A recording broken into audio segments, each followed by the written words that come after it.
नाही अजून जॉईन होतात. हा असणार ना, तिथं नाही नेट का?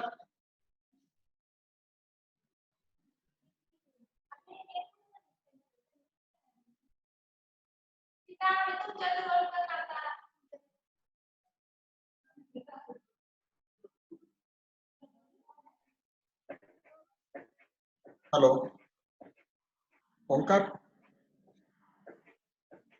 हॅलो. हा जॉईन व्हायला लागलं ना. आवाज येतो ना माझा? हो येतोय सर. हो येते सर. हा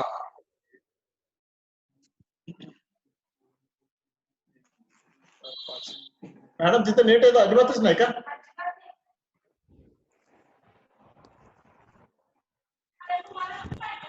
जरा खिडकीत घ्या ना, खिडकीमध्ये तिथे बघा ना, खिडकीमध्ये.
हॅलो.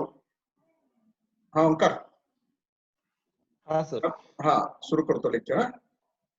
हाँ. So good afternoon. Today we are going to start the next topic, that is the comparative structure of the respiratory system. So first of all, today we will complete the introduction. What is the meaning of respiration? What is the need of oxygen? As you are all aware that role of oxygen.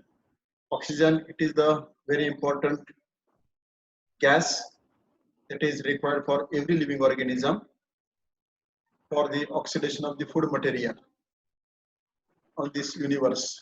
Now, this oxygen, it is present in the free gaseous state form, which is enter in the animal body through a system that is called as the respiratory system. Now, we have studied up to this class respiration, definition of the respiration. Respiration, it is the process in which intake of oxygen takes place and exit of carbon dioxide occurs. म्हणजे प्रत्येक प्राणी मात्राला जिवंत राहण्यासाठी ऑक्सिजनची गरज आहे आणि तो ऑक्सिजन त्या प्राण्याच्या शरीरामध्ये एंट्री करण्यासाठी जी सिस्टीम आहे त्याला रेस्पिरेटरी सिस्टीम असं आपण म्हणतोय. Now there are some animals which do not require oxygen. असे काही या पृथ्वी तलावरती एनिमल्स आहेत की ज्यांना ऑक्सिजनची गरज लागत नाहीये. For example, can you tell me one example? असे काही प्राणी आहेत किंवा या विश्वामध्ये एनिमल्स आहेत, एनिमल फौना आहे की ज्याच्यामध्ये ऑक्सिजनची गरज नाहीये? कोण सांगू शकेल का? Omkar.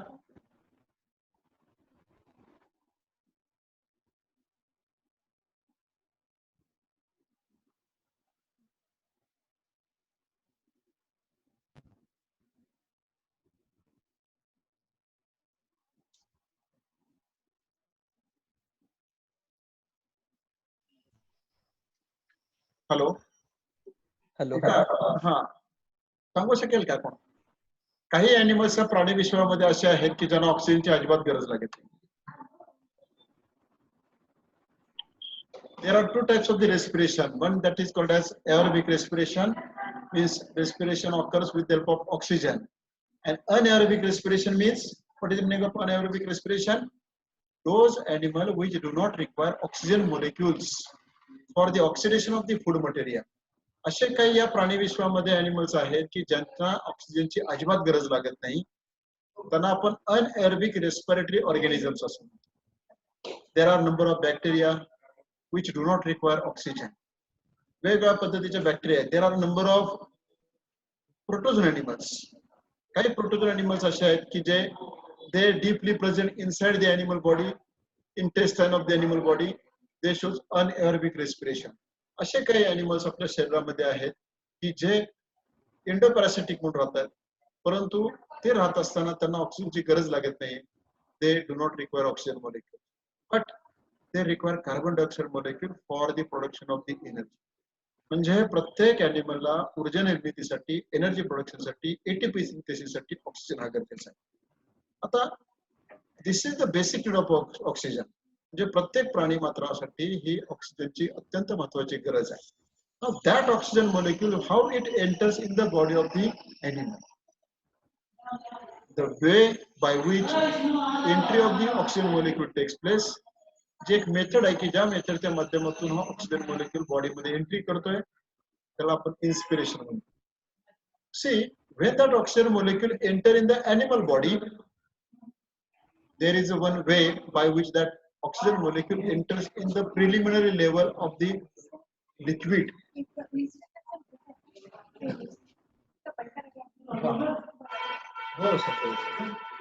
So that oxygen molecule at preliminary level enter in the animal body. For example, आपण comparative animals data study करणार आहोत.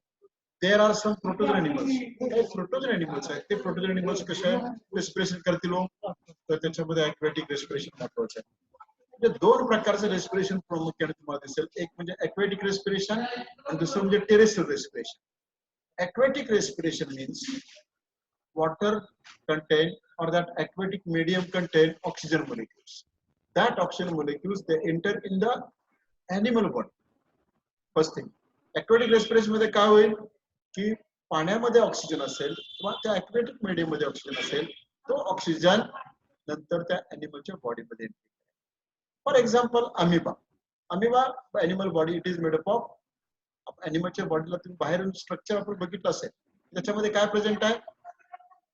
Plasma membrane. That membrane is semi-permeable. Semi-permeable च्या शब्दाचा अर्थ काय होतो? What is the meaning of semi-permeable? The membrane by which entry of this gaseous molecule takes place. Semi-permeable. म्हणजे काही प्रमाणामध्ये ते ऑक्सिजनचे मोलेक्युल्स काय होतात का प्लाझ्मोडियम किंवा पॅरामिशियम किंवा अमिबा अशा वेगवेगळ्या प्रोटोजोन ॲनिमलच्या बॉडीमध्ये एंट्री करतात. आता बघा, हे aquatic respiration. Those animals lives in the water. They shows aquatic respiration. Those animals lives on the terrestrial habitat. They shows terrestrial respiration. तर terrestrial respiration असं म्हणतो. आता बघा, हे दोन प्रकारचं respiration आहे. पाण्यामध्ये राहणाऱ्या animals मध्ये aquatic respiration आहे. जमिनीवरती राहणाऱ्या animals मध्ये terrestrial respiration आहे. But there are some animals which show both type of respiration. When they are present in the aquatic medium, they shows aquatic respiration. When they are present in the terrestrial habitat, they shows terrestrial respiration. काय झालं? Fan सुरू करता का? So they shows terrestrial respiration. Now this both type of the respirations they play very important role.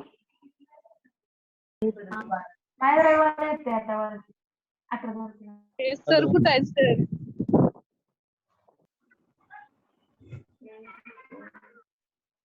गाडीवर बसून lecture. अभ्यास व्यक्ती. अरे आवाज येतोय का? श्रद्धा काय करायल्यास? अरे बाबा. अरे हा येतोय सर आवाज. येतोय आवाज. So this both type of respiration which is present in the some animals, those animals they are called as amphibious animals. म्हणजे तीन प्रकारचे animals तुमच्या नजरेसमोर ठेवले. एक म्हणजे पाण्यामध्ये राहणारे, त्यांना amphibious respiration म्हणायचं, aquatic respiration म्हणायचं. जे terrestrial habitat वरती राहतात, जमिनीवरती राहतात, त्याला land respiration किंवा lung respiration असं आपण म्हणतो. म्हणजे त्या animalच्या बॉडीमध्ये तुम्हाला lungs दिसतील. दुसरी महत्वाची गोष्ट, those animals lives in the aquatic habitat. In their animal body, general body surface play very important role in the exchange of gases. त्याला cutaneous respiration म्हणायचं. There are some animals in which means compact complex animal body in which there is a respiration occurs. The organ required that is the gill. म्हणजे बघा general body सरफेसच्या माध्यमातून respiration होत आहे त्याला क्युटेनियस respiration म्हणायचं. गिलच्या माध्यमातून respiration होत आहे त्याला गिल रेस्पिरेशन म्हणायचं आणि लंगच्या माध्यमातून रेस्पिरेशन होतं त्याला लंग रेस्पिरेशन असं म्हणायचं. Another thing I would like to tell you, दुसरी एक महत्वाची गोष्ट मला सांगावीशी वाटते. आता हे respiration, the respiration which is occur in the animal body in the different types of the habitat. For example aquatic animals मध्ये तुम्हाला मी सांगितलं जनरल बॉडी सरफेस रिक्वायर. बघा protozoa, porifera, coelenterata, platyhelminthes, aschelminthes, annelida पर्यंत आणि mollusca मध्ये animals मध्ये cutaneous respiration. Skin of the animal play very important role in the exchange of gases. From the aquatic medium, oxygen enter in the skin, from skin enters into the blood, and then from blood enters into the animal body. म्हणजे animalच्या body मध्ये aquatic respiration मध्ये oxygen जाण्यासाठी त्याला काय काय pass करावं लागतंय. पाण्यामधून पर्यंत स्किन मध्ये जावं लागतं. स्किन मधून नंतर तो ब्लड मध्ये जाणार.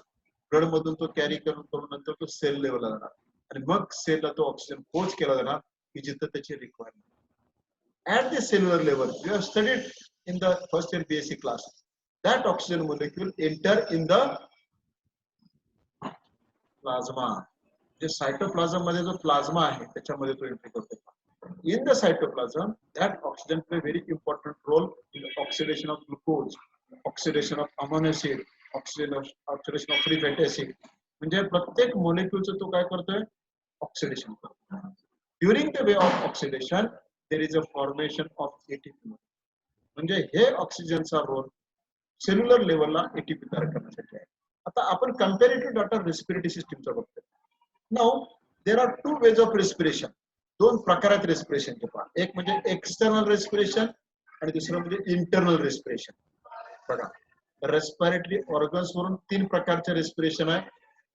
इंटेग्युमेंटरी रेस्पिरेशन, क्युटेनियस रेस्पिरेशन त्याला आपण म्हणतो, दुसरं गिलचं रेस्पिरेशन आणि तिसरं लंग रेस्पिरेशन. म्हणजे रेस्पिरेटरी ऑर्गन वरून तीन प्रकारचे रेस्पिरेशन आहे. स्किनच्या माध्यमातून रेस्पिरेशन होतं त्याला इंटेग्युमेंटरी रेस्पिरेशन म्हणतात किंवा इंटेग्युमेंटरी रेस्पिरेशन म्हणतात. क्युटेनियस रेस्पिरेशन असे म्हणतात. गिलच्या माध्यमातून रेस्पिरेशन होतं त्याला गिल रेस्पिरेशन असं म्हणायचं आणि लंगच्या माध्यमातून रेस्पिरेशन होतं त्याला लंग रेस्पिरेशन. म्हणजेच according to the different habitat. Amphibious animals बघा मोलुस्का मधले काय एनिमल्स आहेत. यू आर स्टडी पायला तुम्ही एनिमल स्टडी केला असेल किंवा व्हर्टिब्रेटा मधला फ्रॉग स्टडी केला असेल. मी कंपॅरेटिव्ह सांगतो. काही इनव्हर्टिब्रेट मधले एक्झाम्पल देईन, काही व्हर्टिब्रेट मधले एक्झाम्पल देईन. इनव्हर्टिब्रेट मध्ये there are some amphibious animals. For example like मी मगाशी सांगितलं तसं मोलुस्का एनिमल्स. काही free living platyhelminthes animals आहेत, काही पोरोफेरिन एनिमल्स आहेत. यांच्यामध्ये रेस्पिरेशन आहे ते जनरल ॲक्वेटिक मीडियम मधून होतं. आता बघा काही एनिमल्स कॉम्प्लेक्स बॉडी स्ट्रक्चर जेव्हा असतं तेव्हा त्याच्या बॉडी स्ट्रक्चर मध्ये रेस्पिरेटरी सिस्टीम प्रेझेंट आहे. फॉर एक्झाम्पल ह्युमनची रेस्पिरेटरी सिस्टीम तुम्ही स्टडी केलेली आहे. You have studied entry of the gases takes place from the nasal aperture, nasal cavities, thorax, नंतर थोरॅक्स मध्ये एंट्री आहे. म्हणजे फॅरिंक्स मधून ट्रॅकिया मधून थोरॅसिक रिजन मध्ये लंग मध्ये रेस्पिरेशन आहे. Means entry of the oxygen molecule takes place from environment to the lung level. यालाच एक्सटर्नल रेस्पिरेशन म्हणायचं. त्याला काय म्हणायचं एक्सटर्नल रेस्पिरेशन म्हणायचं. आता लंग मधून ऑक्सिजन मोलेक्युल कुठे जाणार सेल्युलर लेवलला जाणार. From the lung that oxygen molecules enter into the blood via blood circulation. It enters at the cell and at the cellular level there is the exchange of gases. बघा पुढच्या लेक्चरला हे detail मध्ये मी सांगणार आहे. म्हणजे ही basic information तुमच्या ध्यानामध्ये आली असेल. External respiration, internal respiration. External respiration म्हणजे काय वातावरणातला ऑक्सिजन हा लंग लेवल पर्यंत जाणार. Entry of oxygen molecule from environment to the lung level. For example this type of the respiration is called external respiration. आणि इंटरनल रेस्पिरेशन मीन्स आता lung मध्ये oxygen गेला परंतु लंग मधला ऑक्सिजन हा पुढे कुठे जाणार आहे ब्लड मध्ये जाणार आहे. ब्लड मधून व्हाया ब्लड सर्क्युलेशन तो मसल मध्ये येणार, सेल लेवल येणार. समजा ही स्किन आहे, या बोटाची स्किन आहे, या स्किन लेवलला तो ऑक्सिजन येणार आणि त्या सेलमध्ये त्या ऑक्सिजनचा रोल तो कॅरी. म्हणजे gases exchange occur at the cellular level from blood and cell. Cell आणि ब्लडच्या मध्ये ऑक्सिजनची लेवल जेव्हा कॅरी होईल तेव्हा सेल्युलर रेस्पिरेशन. बघा, बेसिक आयडिया तुमच्या आता नजरेसमोर आली असेल. दोन प्रकारचे रेस्पिरेशन, एक्सटर्नल रेस्पिरेशन आणि internal respiration. No, I would like to tell you some different types of the organs required for the respiration. वेगवेगळ्या एनिमल्स मध्ये वेगवेगळे रेस्पिरेटरी ऑर्गन्स आहेत. मी खूप एक्झाम्पल्स तुम्हाला सांगणार आहे. आपण काही एक्झाम्पल्स जाता जाता इंट्रोडक्शन मध्ये मी तुम्हाला सांगतो. Cutaneous respiration, there are number of fishes, there are number of amphibious animals.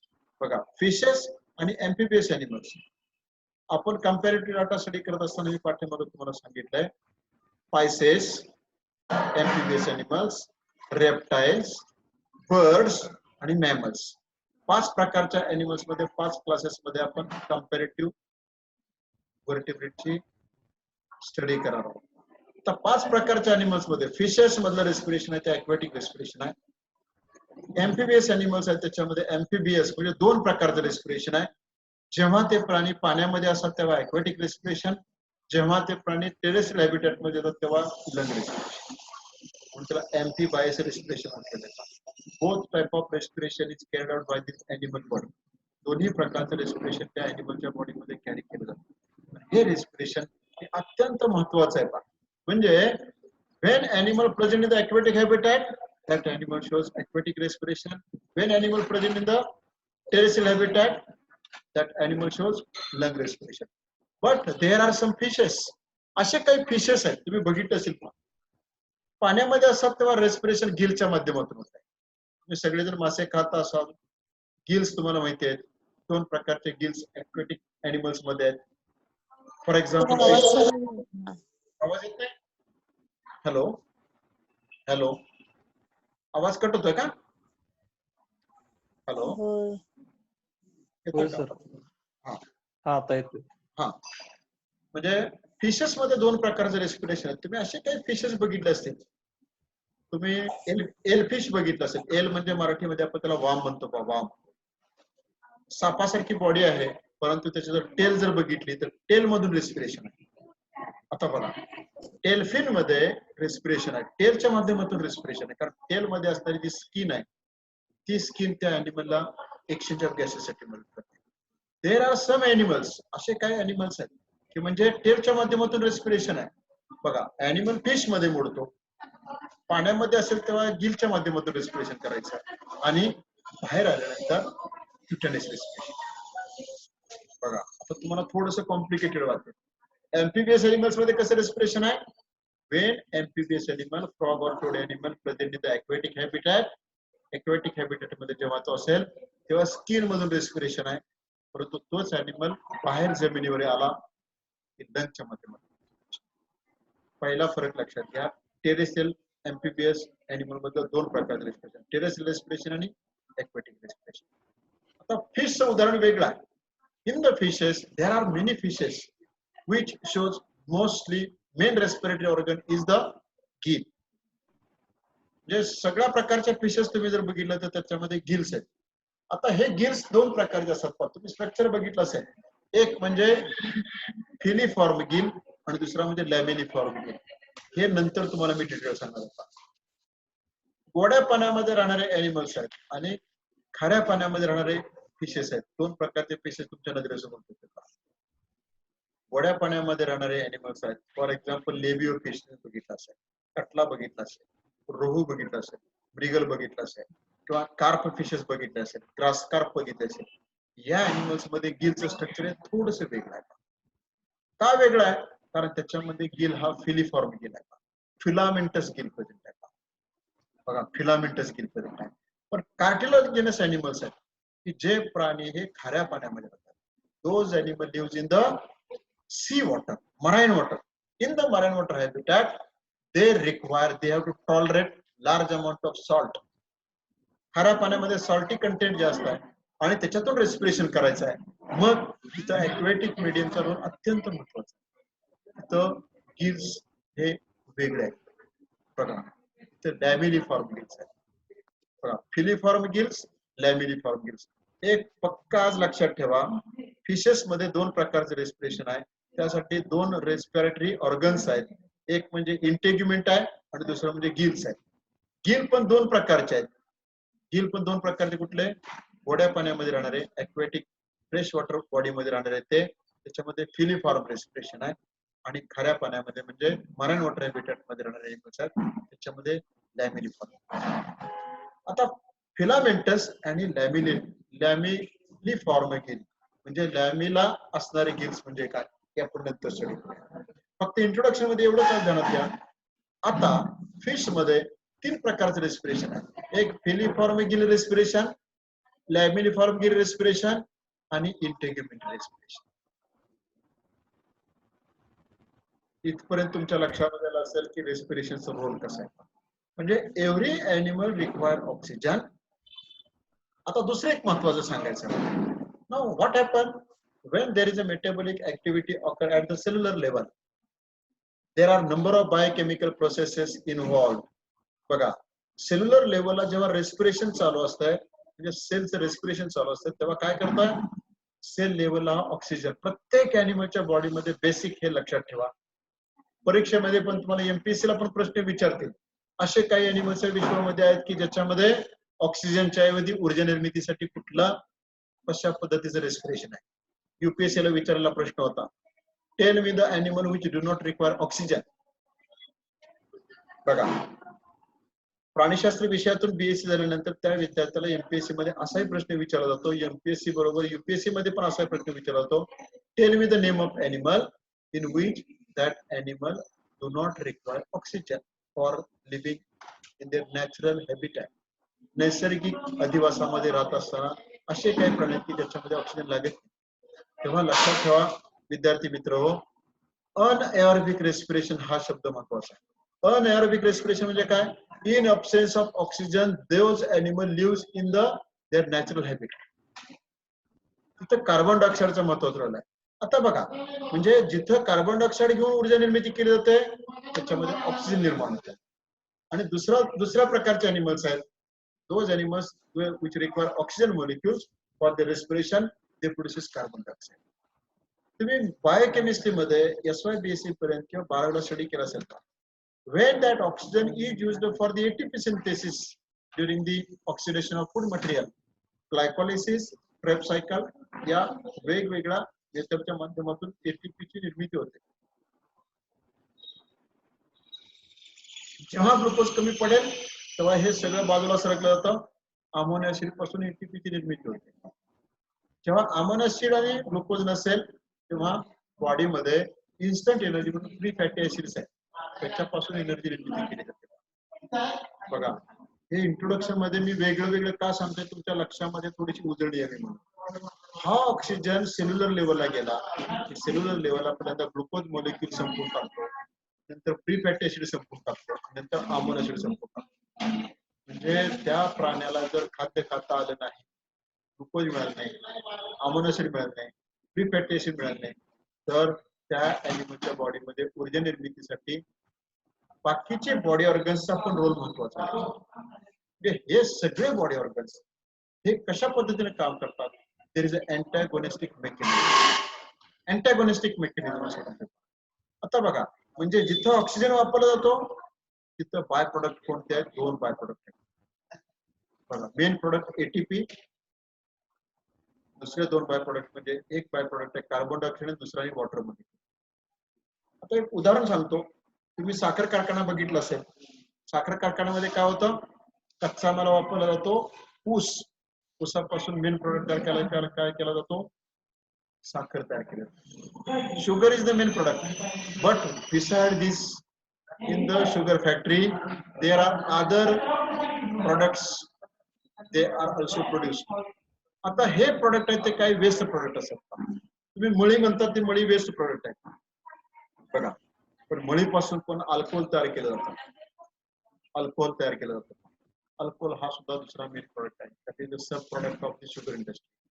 तसं ऑक्सिजन युटिलायझेशन झाल्यानंतर सेल्युलर लेवलला काय तयार केलं जातं?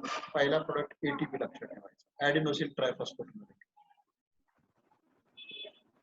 सायटोप्लाझम मध्ये एटीपी ची निर्मिती होत असताना वेगवेगळ्या माध्यमातून पहिल्यांदा काय तयार होतं, एटीपी तयार होते. लक्षात ठेवायचं म्हणजे ऑक्सिजन वापरला जाणार, जसं ऊस संपणार आणि शुगर तयार होणार, तसं ऑक्सिजन संपणार आणि एटीपी तयार होणार. आणि बाय प्रोडक्ट कुठले दोन तयार होणार, one molecule that is the carbon dioxide, second molecule that is the, एक मोलेक्युल म्हणजे कार्बन डायऑक्साइड, दुसरा मोलेक्युल कुठला आहे, water. Water main product ATP. दुसरे दोन साइड प्रोडक्ट कुठले तयार झाले, एक म्हणजे कार्बन डायऑक्साइड तयार झाला आणि दुसरं वॉटर मोलेक्युल तयार झालं. दोन मोलेक्युल्स तयार झाले, एक पाण्याचा मोलेक्युल तयार आणि कार्बन डायऑक्साइड तयार. आता carbon dioxide which is produced that is harmful to the cytoplasm. शरीरामध्ये कार्बन डायऑक्साइड तयार झाला की तो हार्मफुल असतोय आणि तो कार्बन डायऑक्साइड इमिजिएटली रिमूव्ह करायला लागतो, तो बाहेर टाकावा लागतो. त्यासाठी रिटर्न जर्नी मधून सेल पासून CO2 मोलेक्युल लंग मध्ये येतात, लंग मधून परत एन्व्हायरमेंट मध्ये येतात. ज्या मार्गातून ऑक्सिजन मोलेक्युल गेलाय त्याच मार्गातून रिटर्न जर्नीने कार्बन डायऑक्साइड परत बाहेर टाकला जातो वातावरणामध्ये. बघा म्हणजे the way by which carbon dioxide molecules removed outside, that is called as expiration. आता बघा एक्सपायरेशन म्हणजे काय, ज्या माध्यमातून CO2 हा बाहेर टाकून दिला जातो त्या माध्यमातून काय केलं जातं, एक्सपिरेशन असा प्रमाणे. म्हणजे बॉडीमध्ये जे मेकॅनिझम, तर वॉटर मोलेक्युल, पाण्याचं काय होतो, excess water molecules which are present in the metabolic produced form. बघा शरीरामध्ये मेटाबॉलिक पाणी जे तयार होतं, मेटाबॉलिझम मध्ये जे पाणी तयार होतं ते पाणी हे शरीरामध्ये पुन्हा वापरलं जातं, रिसायकल रियुटिलायझेशन केलं जातं. बट एक्सेस मोलेक्युल जर असतील मग ते ब्लड मधून किडनी मध्ये आणि युरिनच्या माध्यमातून फेकून दिले जातात. काही वेळेला टेरेस्ट्रियल हॅबिटॅट मध्ये राहणारे एनिमल्स आहेत, जिथं उष्ण अति तापमानाला एनिमल राहतात, त्यांच्या शरीरामधून पाणी हे दोन माध्यमातून टाकून दिलं जातं. एक म्हणजे लंग मधून ते वॉटर हे गॅसेस स्टेट मध्ये येतं आणि रेस्पिरेटरीची एक्झिट आहे, नाकावाटून जी हवा बाहेर येते त्याच्यातून ते वॉटर मोलेक्युल्स वेपर स्टेट मध्ये बाहेर टाकले जातात, किडनीतून पण बाहेर टाकले जातात. आणि तिसरं म्हणजे स्किनच्या माध्यमातून, स्वेटिंगच्या माध्यमातून पण बाहेर टाकले जातात. बघा म्हणजे वॉटर मोलेक्युल बाहेर टाकण्यासाठी तीन माध्यम वापरले जातात. फर्स्ट माध्यम म्हणजे युरिन, दुसरं माध्यम म्हणजे स्किन आणि तिसरं माध्यम म्हणजे काय, रेस्पिरेटरी ट्रॅक्ट. लंगच्या माध्यमातून ते गॅसेस स्टेट मध्ये येणार, वेपर स्टेट मध्ये येणार आणि वेपर स्टेट मधून ती गरम हवा जेव्हा बाहेर तेव्हा ते वॉटर वेपर्स बाहेर निघणार. म्हणजे पाणी हे अशा पद्धतीने बाहेर टाकतात. There are some animals. आता बघा हा आणखीन एक प्रश्न विचारला होतो, मेटाबॉलिझम मध्ये रेस्पिरेशन मध्ये पाणी तयार होतं, असे काही एनिमल्स तुम्ही बघितलं असेल. आता आपण टेरेस्ट्रियल एनिमल आहोत, वी ड्रिंक वॉटर, आपण पाणी पितो, बरोबर आहे, पाणी पितो. पण there are some animals which do not drink water. हा पण प्रश्न तुम्हाला MPSC ला विचारणार, UPSC ला विचारणार. असे काही या विश्वामध्ये एनिमल्स आहेत की जे प्राणी पाणी पित नाहीत. आता मला सांगा एक्झाम्पल, कोणता एनिमल हा पाणी पित नाही? तुमच्यापैकी कोणाला जर उत्तर येत असेल तर सांगा, नाहीतर वेळ आता संपत आलेला आहे. ओंकार, हॅलो हॅलो, माहित नाही. आता बघा एक जनरल नॉलेज मधून तुमच्या नजरेसमोर मी काही एक्झाम्पल्स होते पहा. बरेचसे असे एनिमल्स आहेत की जे पाणी पिताना तुम्ही कधी बघितले नाही. तर मला सांगा, बटरफ्लाय कधी पाणी पिताना बघितलंय का? नाही. सरडा कधी पाणी पिताना बघितलंय का? नाही. आपल्या घरामध्ये असणारे पाल, वॉल लिझार्ड पाणी पिताना कधी बघितली का? नाही. गार्डन लिझार्ड पण नाही, वॉल लिझार्ड पण नाही. आर्थ्रोपोडा काही इन्सेक्टा मधले एनिमल्स आहेत. फॉर एक्झाम्पल आपल्या घरामध्ये कोळी दिसतो, बरोबर, आर्थ्रोपोडा स्पायडर, कॉक्रोच कधी पाणी पिताना पाहिले का? नाही पाणी पित. So many number of animals are there. आता दुसरा एक प्रश्न आणखी तुम्हाला विचारला जाईल, मासा पाण्यामध्ये राहतो म्हणजे पाणी पितो का? तुमचं काय मत आहे?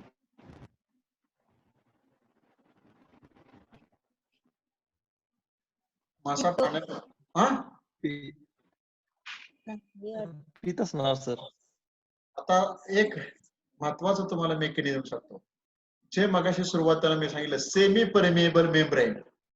पाण्यामध्ये राहतोय म्हणजे त्याच्या बॉडीमध्ये सगळीकडून पाणी आतमध्ये जाते. अन्नाबरोबर पाण्यात जातं. उदाहरण सांगतो अगोदर तुम्हाला. फर्स्ट एक्झाम्पल, स्पायडर किंवा पाल आपल्या घरामध्ये ती काय खाते? इन्सेक्ट खाते, बरोबर आहे की नाही? इन्सेक्ट खाते. आता हे जेव्हा इन्सेक्ट खातात त्या इन्सेक्टच्या बॉडी मधलं वॉटर त्या पालीच्या शरीरामध्ये जात आहे. जेव्हा डायजेशन होतं तेव्हा तेवढं पाणी त्या पालीला उपयोगी पडतंय आणि तेवढं पाणी सफिशियंट आहे म्हणून पालीला पाणी पिण्याची गरज नाही. स्पायडरचं पण तसंच आहे. अन्ना वाटेल जेवढं वॉटर मॉलिक्यूल शरीरामध्ये जातात तेवढे पाणी त्या स्पायडरला सफिशियंट आहे. And that is why such animals do not require water molecules. म्हणून हे प्राणी पाणी पितात. आता दुसरा मुद्दा राहिला की फिश हा पाणी कधीच पित नाही, लक्षात ठेवायचं.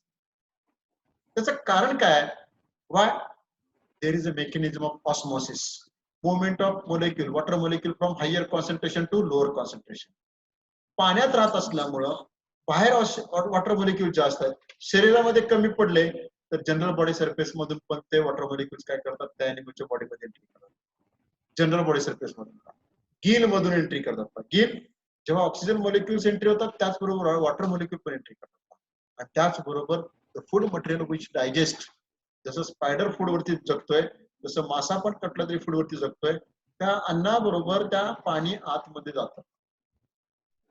समजा कार्निवरस स्पीशीज असेल, मोठा मासा छोट्या माशाला खातोय, मोठ्या माशाला छोटा मासा खाल्ला तो कार्निवरस फिश आहे, तर तो छोट्या माशाच्या बॉडीमध्ये जेवढं पाणी आहे तेवढं त्या मोठ्या माशाला सफिशियंट असतं, म्हणून मासे पाणी पित नाही. रिझन? ऑस्मोसिस. लक्षात ठेवायचं.